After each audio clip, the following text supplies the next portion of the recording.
به نام خدا. سلام، به کارزار خوش اومدید.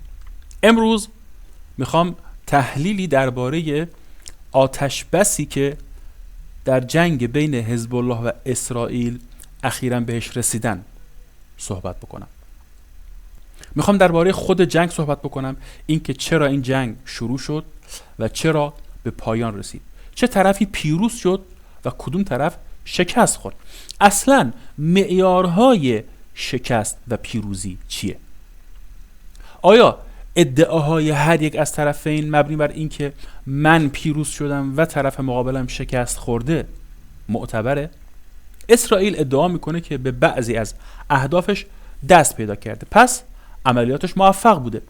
حزب الله اعلام کرده که مانع شده از اینکه اسرائیل به همه اهدافش یا لااقل به اهداف اصلیش دست پیدا کنه، پس حزب الله موفق بوده. یکی از ویژگی هایی که قضاوت در مورد این جنگ رو و نتیجه که حاصل شد رو سخت میکنه اینی که ما با جنگی مواجه نیستیم که دو طرف متوازن باشن، ما با یک جنگ نابرابر طرفیم. یعنی چی؟ یعنی که دو طرف از یک سنخ و در یک میزان از توان نبودن. ما دو تا فرد رو نداشتیم که با هم گلاویز بشن، ما دو تا ارتش رو نداشتیم که در مقابل هم قرار بگیرن، ما دو تا تیم رو نداشتیم که با هم مسابقه بدن، ما حتی دو تا گروه چریکی رو نداشتیم که با هم بجنگن. ما در یک طرف یه ارتش داریم، ارتش اسرائیل، یکی از قوی ترین و مجهزترین ارتش های دنیا و تو این مسئله هیچ کسی شکی نداره، به خصوص از نظر تکنولوژی و با در نظر گرفتن این نکته که حمایت تمام و کمال جامعه جهانی یعنی غرب رو پشت سر خودش داره.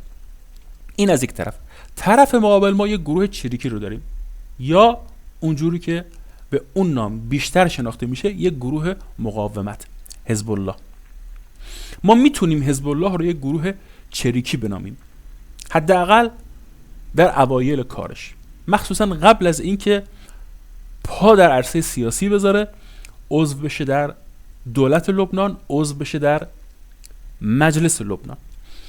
اما بعد از اون شاید اصطلاح گروه چریکی اصطلاح گویایی نباشه، بعضی از ابعاد حزب الله رو نشون میده و نه تمام ابعادشو. پس ما به همون اسمی که به اون اسم بیشتر شناخته میشه اشاره میکنیم، گروه مقاومت، گروه مقاومت اسلامی لبنان. پس اشاره کردم به این که یکی از دلایلی که سخت میکنه کار تحلیل همچین جنگایی رو اینه که طرفین هموزن نیستن از هیچ نظر، نه به لحاظ کمی و نه به لحاظ کیفی. از اون طرف درسته که حزب الله یک گروه مقاومته و یک ارتش نیست، ولی با تمام گروه های مقاومتی که میشناسیم فرق داره. حزب الله فوق العاده مجهزه، تجهیزات سنگین، تجهیزات در حوزه‌های مختلف، در حوزه جنگ زمینی، جنگ هوایی و بعضاً جنگ دریایی، حداقل پدافند دریایی برای زدن اهدافی که شناور هستن. اتفاقی که در سال 2006 در جنگ 33 روزه شاهدش بودیم. نه تنها حزب الله در قیاس با گروه های مقاومت دیگه گروه مجهزی به حساب میاد، بلکه بعضی از گزارش ها به روشنی نشون میده که حزب الله حتی در مقایسه با بعضی ارتش های کشورهای دیگه هم حرف برای گفتن داره، خصوصا در حوزه تجهیزات موشکی. معروفه که حزب الله شاید چند ده هزار، فکر کنم عدد 100,000 رو من شنیدم، موشک داره، انواع مختلف موشک. از نظر نیرو و پرسنل که هیچ کم و کسری نداره. 100,000 نفر آخرین عددی که من همین چند سال پیش بود که از خود دبیرکل شهید حزب الله لبنان شنیدم. اون موقعی که خطر جنگ داخلی امکان داشت که در لبنان کلید زده بشه از طرف حزب القوات اللبنانیه، حزب مسیحی که سمیر جعجع رئیسشه، یه فتنه داشت درست میشد. سید حسن اومد هشدار داد، گفت آقا نکنید این کارو، ما نمیخوایم لبنان به جنگ داخلی کشیده بشه. بعد برای اینکه یه شمه از نیروی حزب الله رو بهشون نشون بده گفت شما با 100,000 نفر آدم طرفین، شما هر چقدر گروه های لبنانی قوت و قدرت داشته باشن در جنگ داخلی حریف حزب الله نمیشن، پس نیاین و این کارو نکنید، وارد گذشته نمیشن. پس ما ضمن اینکه میدونیم حزب الله ارتش نیست و یک گروه مقاومته، اینم میدونیم که متفاوت از بقیه گروه های مقاومت. حالا من نمیخوام اینجا درباره ماهیت حزب الله و گذشتهش صحبت بکنم. من این مقدمه کوتاه گفتم برای اینکه صحنه نبردی که ما اخیراً حداقل به صورت موقت به یک آتش بس در اون رسیدیم برامون واضح تر بشه. پس ما میخوایم ارزیابی بکنیم یک جنگ نابرابر رو، یک ارتش کلاسیک تا بن دندان مسلح تحت حمایت مطلق بزرگترین ابرقدرت دنیا آمریکا و همینطور با حمایت کامل غرب یعنی اروپا و اتحادیه اروپا. اونم انواع حمایت سیاسی، حمایت حقوقی، حمایت رسانه‌ای و حمایت تسلیحاتی. حتی حمایت حقوقی و سیاسیشون تا همین چند هفته پیش یا چند روز پیش که اون دادگاه بین المللی، حالا لایحه بود چی بود، اعلام کرد که نتانیاهو رو مجرم حرب یعنی جنایتکار جنگی میدونه، اون حمایت ادامه داشت. حتی بعد از اونم بایدن همچنان حمایت کرد و گفت که حکم دادگاه رو ظالمانه میدونه. طبیعیه، به خاطر اینکه اگر اذعان بکنه به جنایتکار بودن نتانیاهو، خب شریک اصلیش خودشه، نمیشه که شریک اصلی جنایتکار باشه و تو رو این سهه بذاری بعد خودت به جنایتکار بودن خودت اعتراف نکرده باشی. از اون طرف درسته حزب الله هم بی کس و کار نیست، حزب الله هم پشتیبانان قدرتمندی داره. در رأس حامیان حزب الله ایرانه، همونجوری که مشخصه تحت حمایت کامل و پشتیبانی کامل ایران قرار داره. در کنار ایران از طرف سوریه هم، دولت سوریه هم به شدت پشتیبانی میشه و حمایت میشه و تجهیزات و تسلیحات دریافت میکنه. حالا تا همین جای کار با همین میزان از شناخت که ما نسبت به دو طرف پیدا کردیم، شاید معقول ببینیم که بپذیریم معیاری که حزب الله ارائه میده برای تعیین کردن طرف پیروز. حزب الله چی میگه؟ حزب الله میگه که چون ما یک گروه مقاومتیم و در مقابل یک رقیب نابرابر که یک ارتش کلاسیک مجهز هست میجنگیدیم، همین که مانع شده باشیم از اینکه طرف مقابل به اهداف از پیش اعلام شدهش دست پیدا کنه، ما پیروز شدیم. حزب الله اینو میگه. میخوام ببینیم که این درسته یا نه. نکته مهمی که اینجا وجود داره اینه که ما داریم میگیم که طرفی پیروزه، یکی از حالات اینه طرفی پیروزه که اگر به لحاظ بنیه ضعیفتر باشه از حریفش، مانع بشه از این که حریفش اهدافش رو محقق بکنه. من با این مخالف نیستم، ولی به یک شرط خیلی مهم. اهداف اون دشمن رو کی تعریف میکنه؟ اینکه اهداف دشمن چیه، از کجا معلوم میشه؟ به نظر من اینجا پاشنه آشیل بحثه. چرا؟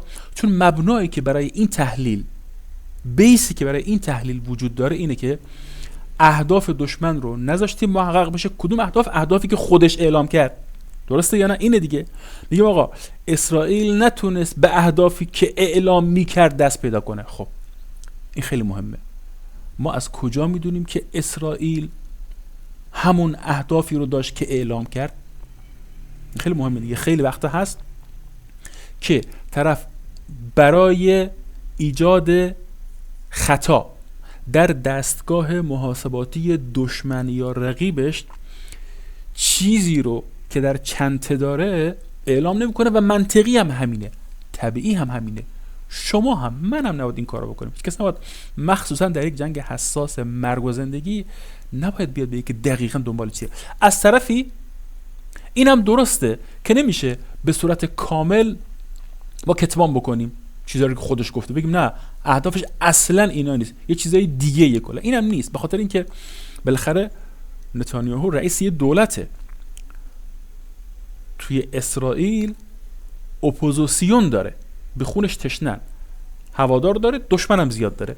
اونا پاپیچش میشن، اونا پاپیش میشن. پس نمیتونه 100% خلاف اون چیزایی رو که واقعا به دنبالش هست اعلام کنه، لااقل بخشی از اهدافی که داره رو اعلام میکنه. خب پس به این نتیجه رسیدیم که این کافی نیست که ما اکتفا بکنیم برای شناسایی اهداف دشمن که بعد ببینیم محقق شد یا نه به گفته های خودش. ما خودمون باید تحلیل داشته باشیم و یعنی یک طرف که ما هستیم، یک طرف که او هست و اهدافی که تحلیلگران و کارشناسان بیان میکنن که آقا این طرف به دنبال ایناست، این طرف به دنبال اینا، بعد بررسی میکنیم که محقق شد یا نشد. خب حالا میبینیم که آقا اسرائیل، میخوایم بیام یه پله جلوتر ببینیم آقا واقعا اسرائیل دنبال چی بود از این حمله‌ای که بیش از 2 ماه پیش شروع کرد. اسرائیل به خصوص بعد از اون ضربات سهمگینی که به حزب الله وارد کرد، اون اول کار بعد از اون جریان پیجرها، اومد میخواست 5000 نفر از نیروهای حزب الله رو ناکار بکنه، چون 5000 تا پیجر آلوده بود که 2000 تاش در اون لحظه در اختیار رزمنده ها بود و اینا میخواستن اون 5000 نفر رو بکشن. حالا 3000 تاش خارج از فعالیت بود، 2000 نفر رو بکشن، نتونستن همه رو بکشن، یه چند نفری رو کشتن، شهید شدن و ولی این 2000 نفر از سازمان رزم حزب الله خارج شدن، هرچند که اونا تو حوزه شهری فعالیت میکردن، ولی در زمانهایی که جنگ بشه بالاخره نیروی آموزش دیده تو شهر دیگه کاری نداره انجام بده وقتی شرایط جنگیه. پس اونا نیرویی بودن که نیروی آموزش دیده یا رزمی یا دارای پتانسیل رزمی بودن و خروجشون از سازمان رزم حزب الله حتما یه ضربه سهمگینه. حالا این تازه فقط از نظر تعداد نفراته.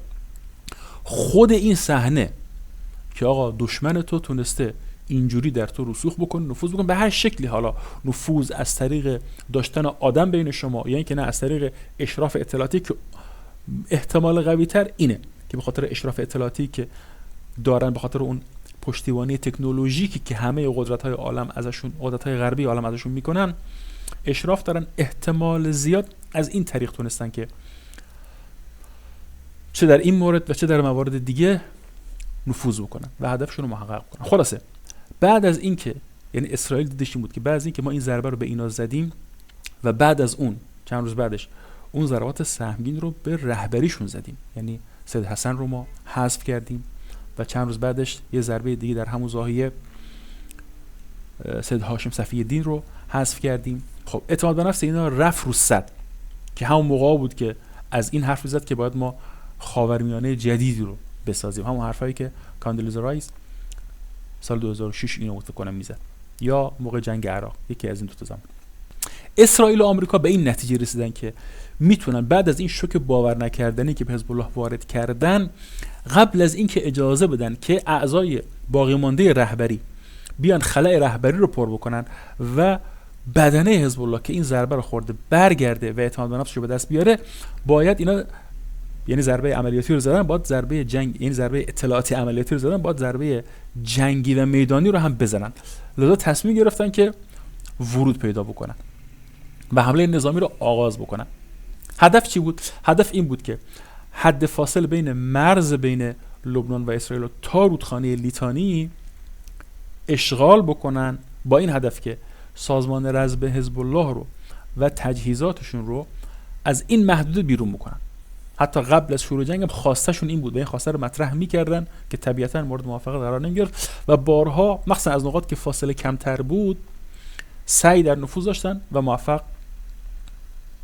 نشدن. می‌خواستن اینجا رو پاکسازی بکنن، بعد مقرهای نظامی تأسیس بکنن، خودشون حضور داشته باشن، حداقل در یک برهه‌ای از زمان با همکاری آمریکایی‌ها، با همکاری دولت ضعیف لبنان، نیروهای دیگه رو، نیروهای بین المللی رو مثل نیروهای یونیفیل مثلا یا نیروهای فرانسوی یا نیروهای عرب مستقر بکنن تا مانع از این بشن که حزب الله از اونجا بتونه اقدام بکنه. حالا حزب الله بره پشت لیتانی اینجوریه که دستش بسته بشه، اما بالاخره شما برای اینکه اشراف رو نقاط مرزی داشته باشی نیاز داره به اینکه به مرز نزدیک باشی. وقتی فاصله میگیری اشراف اطلاعاتی رو نقاط مرزی سخت میشه. اونجا با یه دوربین هم میتونی چک بکنی ببینی که رفت و آمده رو، چون دیوار مرزی میخواد ترمیم بشه، تجهیزات میخواد تعویض بشه، میبینی. اما با اون فاصله دیگه نمیتونی، باید از پهپاد اون استفاده کنی که هم سخت میشه، هم فاصله میفته بین شناسایی و اطلاعاتت و جمع‌آوری اطلاعاتت با عملیاتت.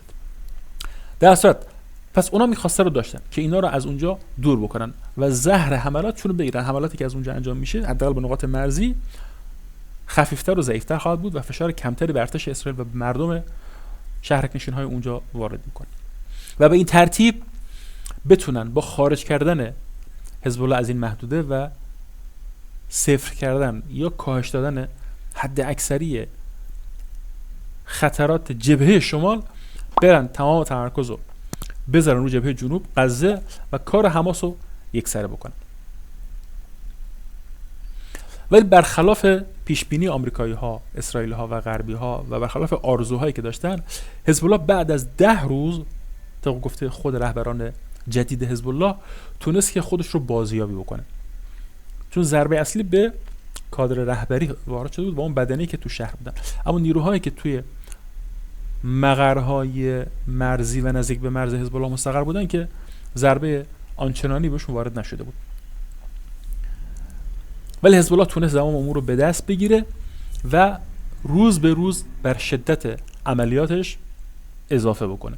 نه تنها شهرک‌های مرزی رو زیر ضرب بگیر، بلکه به مرور زمان هی کیلومترهای بیشتری رو اضافه میکرد به مسافت و برد موشک‌های خودش. در هر صورت علی‌رغم حملات سنگین هوایی اسرائیل به نقاط مختلف جنوب لبنان، بیروت، خصوصا ضاحیه، ولی درخشیدن نیروهای حزب الله در جنگ زمینی و تن به تن که استادن، مخصوصا بعد از تجربه سنگینی که در جنگ سوریه به دست آوردن،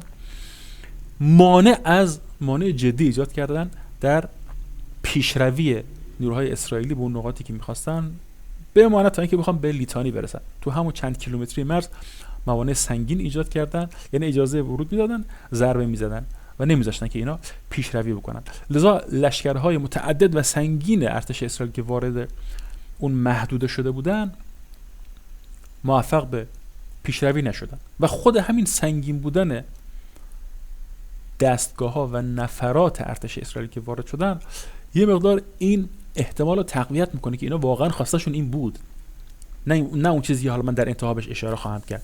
واقعا اینم میخواستن، حداقل اگر هدف اصلیشون نبود، جزء اهداف دوم و سومشون به حساب میومد. پس ما در نظر گرفتن همه این توصیفاتی که الان ارائه دادیم پر بیراه نیست اگر کسی این نتیجه رو بگیره که حزب الله چون دشمنش رو ناکام گذاشت در اینکه اهدافش رو محقق بکنه و وادارش کرد که به آتش بس تن بده، پیروز شده. خصوصا اینکه شروطی که در مذاکرات حزب الله و نبیه بری به نمایندگی از حزب الله روشون پافشاری میکرد شروطی نبود که اسرائیلی ها بخوان. اونا حداقل در بیانشون و اون هوکشتاین نماینده آمریکاییشون چیزایی که اعلام میکردن خیلی فراتر از اینا بود. ولی اون چیزی که در نهایت مقرر شد و مورد توافق طرفین قرار گرفت تقریبا همون قطعنامه 17-01 که شورای امنیت در سال 2006 بود بعد از جنگ 33 روزه. تقریبا همون که حزب الله هم واقعا باش موافق بود، الان هم همون مبنای کار قرار گرفت با تفاوت خیلی جزئی که تاثیرگذار توی کلیت ماجرا نیستش. یه نکته مهم دیگه برای تشخیص این که پیروز کیه شکست خورده کیه اینی که خب دو طرف درگیر رو یه لحظه ندیده بگیریم ببینیم بقیه چی میگن. بقیه اهل این دو محدوده، مردم لبنان و چهره‌های لبنان و شهرکنشینان اسرائیلی و مقاماتشون، اونا چی میگن؟ در لبنان بلافاصله بعد از اینکه آتش بس توافقش اعلام شد، ساکنان جنوب که آواره شده بودن و تو لبنان بودن یا شاید هم توی چه میدونم سوریه جاهای نزدیکی بودن، بلافاصله دیگه ویدیوهاشو حتما دیدین، مثل سیل برگشتن با یک شادی زاید الوصفی به سمت خانه و کاشانه خودشون. چهره‌های شناخته شده لبنان هم، چهره‌های سیاسی و رسانیشون که من دنبال می‌کردم، اونا هم همین حس رو بهت منتقل می‌کردن. خیلی خیلی خوشحال بودن، هم از اینکه جنگ تمام شده، هم از این حس که ما پیروز شدیم. و عمده نظرشون هم این بود که نذاشتیم خواسته اونا محقق بشه. خصوصا خیلی خیلی خیلی راضی بودن و افتخار میکردن به عملکرد رزمنده‌های حزب الله در نبردهای زمینی. از اون طرف در اسرائیل برعکس دقیقاً. اولا که شهرک نشینا برنگشتن، تا الان برنگشتن. یک نشون میده که نامطمئنن به قدرت ارتششون برای اینکه ازشون در اون مناطق حفاظت بکنه، پس حس پیروزی ندارن، حس شکست دارن. یک. دو، رهبران درون اسرائیل خیلیاشون اعلام کردن به صراحت که فاجعه است، توافق فاجعه بار، نتانیاهو شکست خورده، حداقل به پیروزی نرسیده، اهدافش محقق نشده. لاپید اینو گفته بود، بن غفیر یا بن گفیر هر چه کس اون گفته بود، لیبرمن گفته بود و خیلی دیگه. از طرف دیگه نظرسنجی که یکی از فکر کنم کانال 14 انجام داده بود، بیش از 60% شرکت کننده ها گفته بودن که نتانیاهو یا اسرائیل پیروز نشده. پس ما همین رو کنار هم بذاریم منصفانه است که بگیم حزب الله پیروز شد، اسرائیل شکست خورد. ولی ما اینجا به نظرم داریم از یک امر مهم غفلت میکنیم. ببینید، ما قرار معیارمون و استانداردمون برای قضاوت یکسان باشه دیگه، معیار دوگانه باید سعی کنیم نداشته باشیم. ما اگر میگیم که اگر طرف اسرائیلی اهدافی رو خودش اعلام کرد و نتونست اونا رو محقق بکنه پس شکست خورده، خب آیا نمیتونیم همین حرف رو در مورد حزب الله بزنیم؟ اهدافی که خودشون اعلام کردن. اصلا این جنگ چجوری شروع شد؟ بعد از عملیات طوفان الاقصی که حزب الله از زمانش مطلع نبود، از یعنی 7 اکتبر، از 8 اکتبر جبهه لبنان رو باز کردن، شروع کردن نقاط مرزی رو زدن، پاسگاه ها رو زدن، تجهیزات رو زدن و این یه گلوله برفی هی بزرگتر شد، اونا پاسخ میدادن، اینا میزدن تا یک شعاعی این گسترش پیدا کرد. 10 کیلومتر، 20 کیلومتر، 30 کیلومتر، 40 کیلومتر. حزب الله چی اعلام کرد؟ مخصوصا سید حسن بارها اینو اعلام کرد و هم میدونستن که هدف اصلی ما اینه، مخصوصا بعد از اینکه در غزه نیروی ارتش اسرائیل وارد شد. هدف اصلی ما اینه که جنگ ظالمانه بر علیه مقاومت و مردم غزه باید تموم بشه و اسرائیل باید غزه رو ترک بکنه و تا زمانی که این اتفاق نیفته ما به عنوان جبهه اسناد، اسم خودشونو گذاشته بودن جبهه اسناد، یعنی جبهه پشتیبانی و حمایت، ما اینو تعطیل نمی کنیم. فقط یک راه داره که حزب الله این حملات رو متوقف بکنه، جنگ رو در غزه تموم بکنه. این بارها اعلام شد. پس ببین، استراتژی حزب الله، بهتر بگیم نه، هدف حزب الله این بود، فشار به اسرائیل برای تمام کردن جنگ در غزه. خب سوال، آیا این معقول نیست، منطقی نیست که ما به عنوان یکی از حداقل معیارها برای ارزیابی توافقی که حاصل شد اینو در نظر بگیریم؟ بگیم آقای حزب الله، شما مگر اعلام نکرده بودی که این جبهه رو باز کردی؟ چون اسرائیل که لبنان حمله نکرده بود، حزب الله در حمایت از غزه وارد شد. مگر شما این جبهه رو باز نکرده بودی که اسرائیل رو مجبور بکنی که جنگش در غزه رو به پایان برسونه؟ خب الان شما و بارها هم رد می‌کردی اینو، بارها از آن خود سید حسن و دیگران، که محال ممکنه که وحدت ساحات به هم بخوره. وحدت ساحات چیه؟ وحدت ساحات یک اصطلاح عربیه که نشون دهنده اینه که محور مقاومت میادینشون یکی به حساب میاد. یعنی اگر جنگ در غزه هست، انگار اون جنگ در لبنانه، انگار در عراق، انگار در یمن، انگار در ایران. شبیه به ناتو که قرارداد رسمیه که به یکی حمله بشه، به یک خاک یک کشور اگر حمله بشه همه مسئولن برای دفاع از اون کشور. یه همچی چیزی میشه وحدت ساحات، یکی بودن میادین. خب مگر جنگ در غزه تمام شده که جنگ در لبنان تمام بشه؟ آیا اینجا طرف اسرائیل نمیتونه ادعا بکنه که من موفق شدم این حلقه ارتباطی رو بکسلم؟ اگه بخوایم تک عاملی نگاه بکنیم و فقط اینو در نظر بگیریم و خیلی چیز دیگر رو در نظر نگیریم، میتونن اینو بگن چون اتفاق افتاده دیگه. درسته حزب الله رسما اعلام نکرده اینو، حتی شیخ نعیم قاسم رهبر جدید حزب الله در همین سخنرانی اخیرشون گفتن که ما به حمایت از فلسطین ادامه میدیم به شیوهی که اونو مناسب بدونیم، ولی اون مفاد توافق صراحتا اعلام میکنه که نباید از خاک هر کدوم از طرفین به اون دیگری تعرضی صورت بگیره. بنابراین اگر ما بخواهیم تک عاملی در بررسیمون پیش بریم، یعنی ببینیم که هدف اعلامی چی بوده و چی محقق شده، هم میتونیم اسرائیل ها رو شکست خورده بدونیم با توجه به اینکه میگفتن که میایم اونجا رو میگیریم تا لیتانی میریم اینا رو عقب میزنیم و هم میتونیم حزب الله رو شکست خورده بدونیم، به خاطر اینکه قرار بود که قطع نشه این حملات تا زمانی که جنگ در غزه به پایان نرسه. اما این حملات قطع شده و جنگ در غزه به پایان نرسیده. ولی این هم یه تحلیل نهایی و پخته نیست، به خاطر اینکه عوامل دیگر رو در نظر نمیگیره. مثلا نقش ایران. میدونیم که چند روز قبل از حصول این آتش بس آقای لاریجانی سفری داشت به لبنان. خیلی نظرشون اینه که چراغ سبز توافق آتش بس رو ایران به آقای نبیه بری داد. خیلی میگن نه، به این صورت نبوده که مثلا چراغ سبز باشه یا مثلا دستور باشه، نه، انگار یه همچین حالتی بوده که آقا از طرف ما شما محظوریتی ندارین، اگر تحت فشارین، اگر میخواین جنگ رو تمام بکنین، به این فکر نکنین که خب نظر ایران چیه، ما هر چی که شما لبنانی ها خودتون بهش برسید ما از اون حمایت میکنیم. یه جورایی همون چراغ سبز. خب این ممکنه جدی باشه و اون وقت سوال بعدی که پیش میاد اینه که چرا ایران به این تصمیم رسیده؟ آیا ایران برنامه ای داره؟ آیا میخواد کاری بکنه؟ خب بعضی ها اینو ربطش میدن به عملیات وعده صادق 3.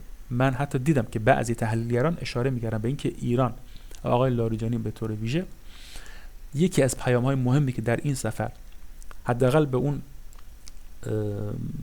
همپیمانان ایران علل خصوص آقای نبیه بری رئیس مجلس لبنان ارائه داده اینه که اونا رو آگاه کرده از حتمیت عملیات وعده صادق 3 و کیفیت و سطح عملیات. شاید به این معنا که ما میخوایم یه کاری بکنیم که بازی به نحو بسیار جدی تغییر بکنه، پس شما میتونین این توافق رو امضا بکنید. این یه نکته، نقش ایران. نکته دوم، انتخابات آمریکا. بالاخره یکی از انگیزه های مهم نتانیاهو برای تن دادن به این آتش بس اینه که صبر بکنه که ترامپ بیاد سر کار. به شدت روی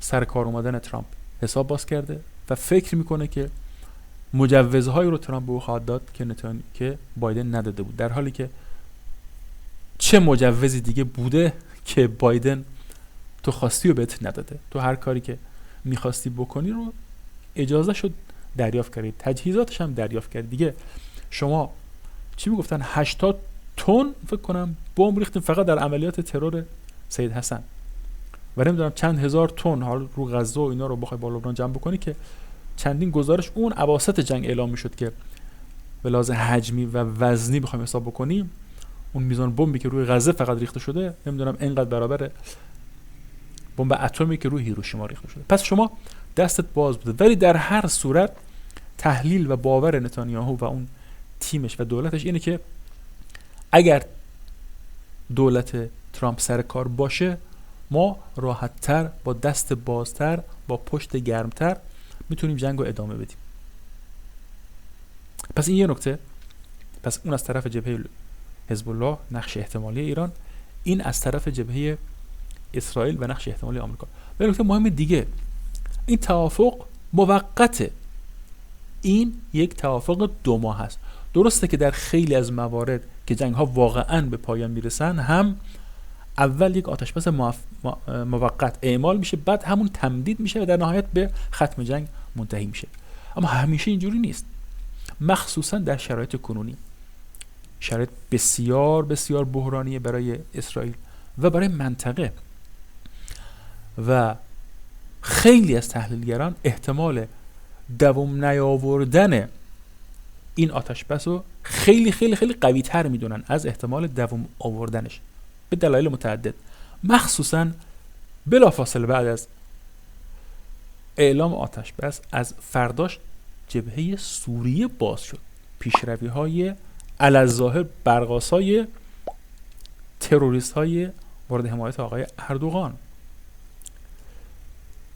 نمیخوام بحث رو طولانی کنم، من فقط میخواستم در مورد اینکه آیا میتونیم حزب الله رو پیروز این جنگ بدونیم یا نه صحبت بکنم، که پاسخ این شد که هم ها هم نه، هم آره هم نه. اگه تک عاملی نگاه بکنیم، مثلا بگیم آیا هدف اعلامی اسرائیل محقق شد؟ آره، حزب الله پیروزه، چون هدف اعلامی اسرائیل هدف اعلاش که اصلا از بین بردن حزب الله بود. یه صد بعدش این بود که عقب برونه حزب الله رو تا پشت رودخانه لیتانی و اون منطقه رو بگیره. خب اگه این ملاک باشه، بله حزب الله پیروز شده قطعاً و اونا شکست خوردن. ولی اگه چند بعدی نگاه بکنیم، واقعا نمیتونیم یه پیروز قطعی رو، اگه همه مسائل خصوصاً گسسته شدن لینک بین سرنوشت غزه و سرنوشت جبهه جنوب لبنان، این خیلی مهمه، مخصوصا اگه این عامل در نظر بگیریم، دیگه نمیتونیم با این جرأت و جسارت بگیم که حزب الله پیروز شده.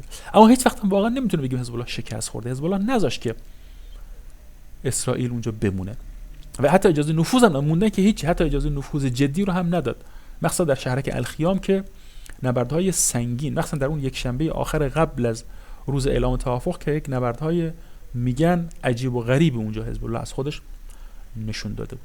در هر صورت این دیدگاه من بود. امیدوارم که اگه تا الان موندین و این تحلیل رو گوش دادین مورد توجهتون قرار گرفته باشه. به کارزار ما بپیوندین، به کارزار من بپیوندین. امیدوارم که بتونم تحلیل های بهتری و قوی تری رو در آینده ارائه بکنم. دوست دارم با کامنت های خودتون هم حمایت بکنین از این کانالی که تازه شروع کرده، هم این که بجز حمایت بگین که پیشنهادتون چیه و چه نقدی داریم. تا ویدیو بعدی همتون رو به خدا میسپارم. خدا نگهدار.